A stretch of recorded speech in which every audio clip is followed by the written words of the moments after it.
国内汽车圈最火的事，莫过于天门山99弯爬山赛。堪称弯道地狱的终极考验，但谁也没想到，最终夺冠的不是那些花大价钱改装的性能车，而是一辆比亚迪腾势 Z9GT， 还是没做任何改动的原厂素车，连漂移都能碾压一众改装车，直接把现场的国外车手和观众看懵了。大家好，欢迎来到星球热点，国家大事从不缺席，舆论场中抽丝剥茧，聚焦独家中国资讯，点赞、订阅加小铃铛，带你用不一样的视角读懂中国故事。汽车圈的人应该都懂，天门山99弯爬山赛的含金量可不是随便拉几辆车就能凑数的。这次爬山赛集结了6个国家的33位顶尖车手，参赛车辆个个来头不小，有深度改装的本田飞度、特斯拉 Model 3，还有丰田的牛魔王，每一辆都经过了专业赛道改装，要么调了动力程序，要么改了底盘悬架，就是为了在天门山的急弯里抢占优势。而比亚迪 Z9GT 呢，显得格格不入，它就是消费者在 4S 店能买到的量产版本，没有任何赛道改装，没有特调程序，甚至连轮胎都是原厂标配。说白了就是从展厅开出来，直接开上赛道。赛前不少人调侃，这是来陪跑的。毕竟在大家的固有认知里，素车想赢改装车，无异于痴人说梦。更有意思的是，赛前还有改装车车主放话，比亚迪一个电动车还敢来天门山比操控，就算动力强，过弯也得翻车。素车想赢我们，简直是笑话。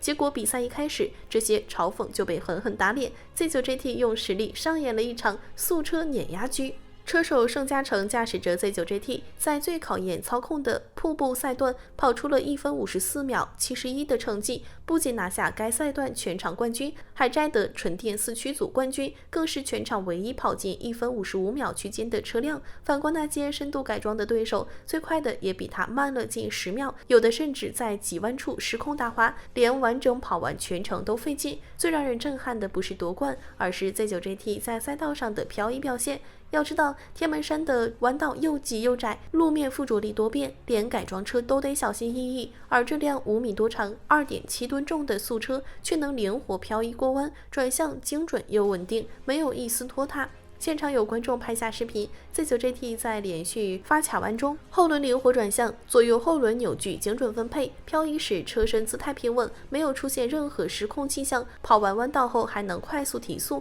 比不少改装车的出弯速度还快。有改装车车主看完直呼：“我们花几万块改底盘、调程序，居然不如一辆原厂素车会漂移，太丢人了。”其实 Z9GT 能赢不是靠运气，而是背后的硬核技术在撑腰。它搭载了比亚迪E3方整车智能控制技术平台，这套系统可不是花架子，实实在在提升了车辆的操控性。后轮最大可实现正负10度的转向角，让这台5米级的大车最小转弯半径只有4.62米，灵活性堪比小型车，完美应对天门山的连续急转。更关键的是它的毫秒级电控响应，系统反应速度远超人类，能在驾驶员还没察觉车辆濒临极限时，就提前调整车身姿态，根本不让车进入失控状态。再加上后轴双机电独立控制，左右后轮能根据弯道情况分配不同扭矩，转向更精准，出弯速度也更快。这也是它能漂移碾压改装车的核心原因。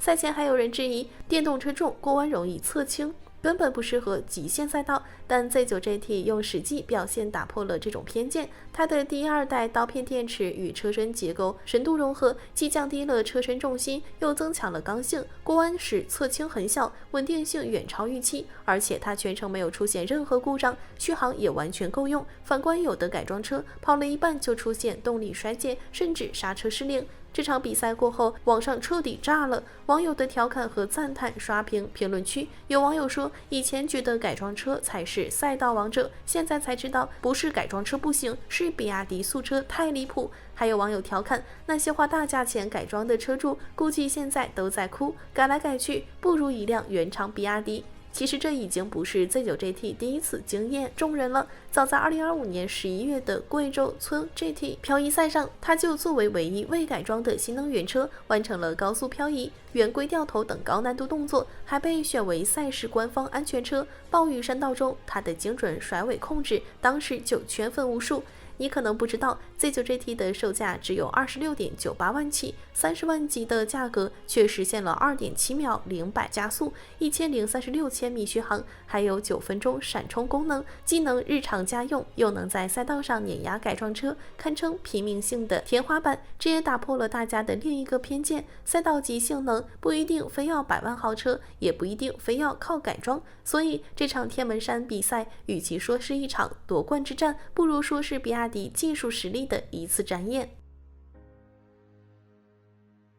近日，比亚迪2025年财报正式公布，通篇看下来，堪称一半欢喜一半愁。先看最直观的核心数据，2025年比亚迪营业收入8039.6亿元，同比增长3.46%，净利润326.2亿元，同比减少19%。这一增一减，明眼人都能看明白，2025年汽车行业内卷有多激烈。比亚迪为了稳住销量、扩大市场份额，只能适当让利，把利润摊薄了不少。说白了就是薄利多销，先守住市场再说。毕竟2025年国内新能源汽车渗透率已突破50%，价格战打得如火如荼，行业整体利润率创历史最新。不止比亚迪，不少车企都出现了增收不增利的情况。但即便如此，比亚迪的营收规模依然断层领先，这份业绩已经足以让很多同行望尘莫及。而财报里最让人意外的，莫过于海外业务的爆发。以前大家提起比亚迪，总觉得它还是主打国内市场，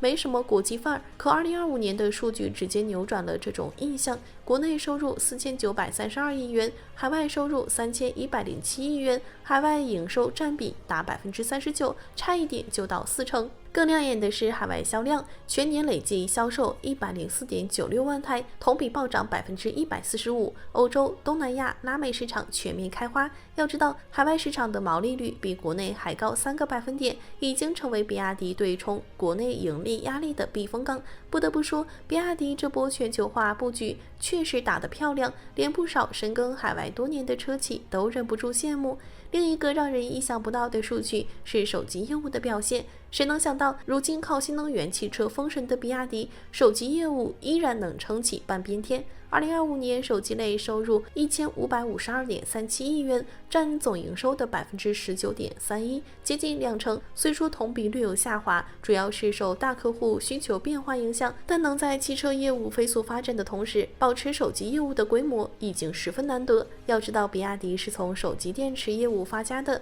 如今即便新能源汽车成为主业，手机业务依然没有掉队，涵盖智能手机、物联网、机器人等多个领域。这种多元化布局也让比亚迪多了一层保障，不至于在单一领域被牵制。财报里最能体现比亚迪底气的，当属研发投入和人才储备。2025年研发投入634亿元，同比增长17.1%，累计投入更是达到2400亿元。研发工程师超12万名，其中硕士33230人，博士3011人，同比还在增长，累计申请专利超7.1万项，授权超4.2万项。这是什么概念？相当于比亚迪全年都在疯狂砸钱搞技术，光研发团队就比很多车企的员工总数还多。在国内智驾竞争白热化的当下，比亚迪这种不计成本的投入，看似花钱多，实则是在为未来铺路。毕竟在新能源行业，技术才是核心竞争力。还有2个细节值得一提，一是比亚迪2025年国内纳税533亿元，比净利润还高，没有靠补贴续命，实打实靠自身经营缴税，这才是真正的产业报国、实业报国，比那些动辄喊口号的企业实在多了。二是现金储备1678亿元，比国内几家新势力车企加起来还多，手里有粮，心里不慌，这也是比亚迪敢让利、敢投入的底气所在。高端市场的突破也成为财报的一大亮点。2025年，比亚迪高端品牌表现亮眼，尤其是越野车型，直接承包了越野排行榜第1名，月销量从2万台左右飙升到5万台，一举超越老对手坦克，彻底打破了高端越野市场被传统燃油车垄断的格局。整体来看，比亚迪2025年的财报虽然有净利润下滑的遗憾，但更多的是惊喜和底气。营收销量稳步增长，海外市场爆发式扩张，研发投入持续加码，高端化转型成效显著，还有手机业务作为支撑，即便面临激烈竞争，也依然稳扎稳打。如今比亚迪已跻身全球车企前5，按照这个发展势头，未来冲击世界第1也并非不可能。毕竟比起短期的利润，比亚迪更看重长期的布局，当下的让利和投入都是为了在未来的竞争中占据主动。看完这份财报，不得不说，比亚迪的野心从来都不止于国内，而是放眼全球，这份格局确实值得同行学习。好了，今天的内容到这里就结束了。如果你喜欢小编的影片，还请大家多多点赞转发，让更多的人一起见证中国进步。关注我的频道，这样既能回顾往期视频，又不会错过之后的精彩内容。那我们下期节目不见不散。